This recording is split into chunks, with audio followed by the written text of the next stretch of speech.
There's no way that casting Guy Pearce in a movie about memory was a coincidence.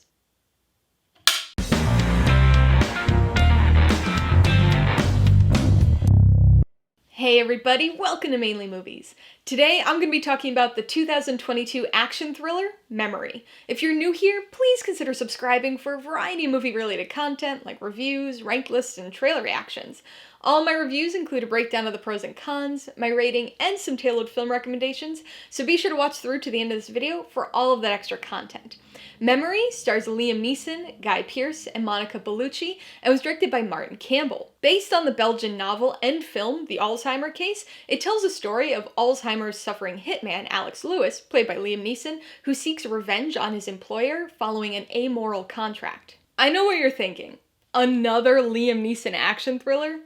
Yes, another Liam Neeson action thriller. For nearly 15 years, Neeson has been putting out revenge-based thrillers as fast as theaters can show them.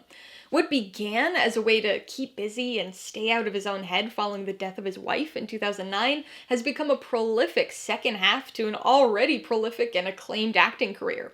The films he's made during this onslaught of action-packed revenge thrillers are the ultimate dad movies. Extremely similar, with interchangeable components, but reliable. They're the type of movies that you'd expect would have gone straight to streaming by now, but each new film still hits theaters. And when you see a poster of Liam Neeson looking intense and holding a gun, you know exactly what to expect at this point. I'm sure that plenty of people have gotten tired of these films, but I have a soft spot for them, so of course I went to see Memory. As I mentioned before, there's certainly a degree of similarity among Liam Neeson's recent output, and Memory is no different in that regard. Once again, Neeson plays a man with a very particular set of skills, acquired over a long career. Once again, he wants to retire from his specialized lifestyle, but when forced to stay in it, takes revenge. If this sounds a little familiar to you, it's because it is.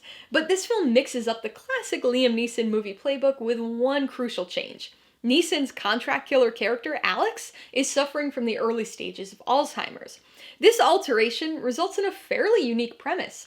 An assassin who forgets? There's a lot of potential with a concept like that. Will he forget who his target is?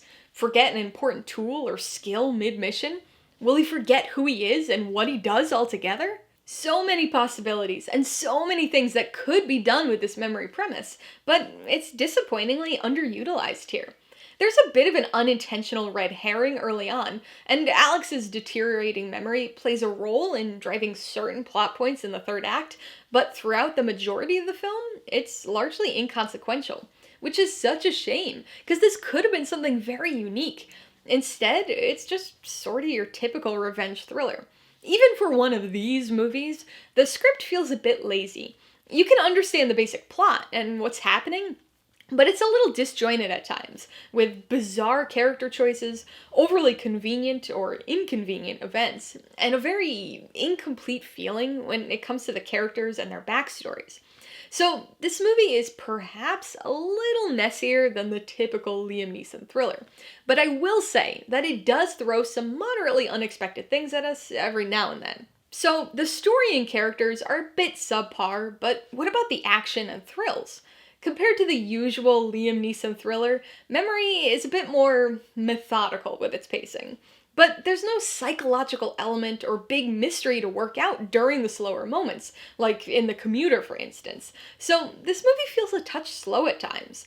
The action's there, and is particularly bloody and brutal, but it comes in short, comparatively infrequent bursts. To be fair though, Neeson's pushing 70, so it's certainly understandable. But even so, we do still get to see him do some of his typical badass stuff, including quite a few scenes of him throwing people through things. So, is Memory like any other number of Liam Neeson films? Absolutely. Is it one of the lesser and, ironically, unmemorable examples of these films?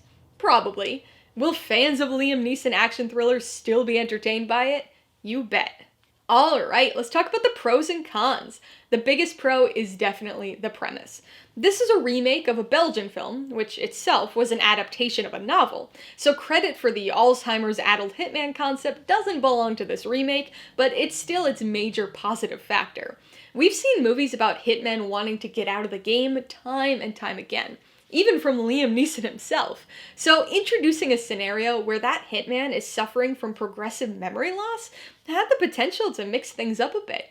There were so many cool things that could have been done with the premise. It's just unfortunate that it wasn't really utilized all that much here. On the con side, there are quite a few issues, but I think most of the big ones can be consolidated into just the script. Like I just mentioned, this film does not effectively use its premise. And that premise is really the only thing that had the opportunity to set this film apart from many other similar Liam Neeson action thrillers. Some will view the inherent similarities as a con on its own, but for me, it's the laziness or sloppiness of the script that's really central to the issue. Characters are exceptionally cookie cutter. The story bounces along with very little impact or direction, and random hints at character backstories are just thrown in without actually trying to connect anything.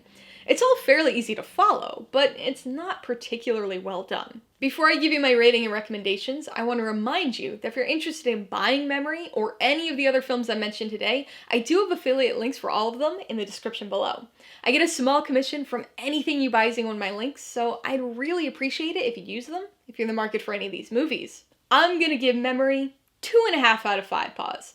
For me, it's a high 2.5, and I suspect it may eventually jump up to a 3 on rewatch, but again, I have a bit of a soft spot for these Liam Neeson thrillers.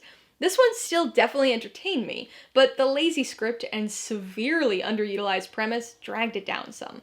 I would recommend Memory to fans of Liam Neeson action thrillers. There's so many of them at this point that it's practically its own subgenre. And if you're a fan, or even if you're not, I don't have to tell you that these are largely very similar movies.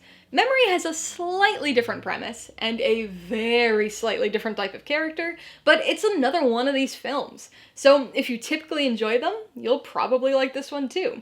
If you don't like all these Neeson thrillers, Memory will be extremely unmemorable for you. If you liked Memory, I would recommend Taken. This is the film that really kicked off the deluge of Liam Neeson revenge action thrillers and is one of the better examples. It has a lot of character and plot similarities to Memory, just without the Alzheimer's. If you want another film where Liam Neeson is having trouble with his memory, you should check out Unknown. Rather than Alzheimer's, Neeson's character is in a car accident and awakens to find that all the people in his life suddenly don't know who he is. And if you want another film about memory, you've gotta watch Memento. This one also stars Guy Pearce as a man with short-term memory loss who's trying to solve his wife's murder. Alright, a couple questions for you guys. Number 1, have you seen Memory? If so, what'd you think of it? And number 2, what's your favorite Liam Neeson action thriller? Be sure to leave your answers in the comments below so we can get a discussion going. Alright, so if you got some enjoyment, insight, or information out of this review, I'd appreciate it if you'd hit that like button. And if you haven't done so already, please hit subscribe while you're at it to see more videos like this. Till next time, this has been Alyssa with Mainly Movies, the way life should be.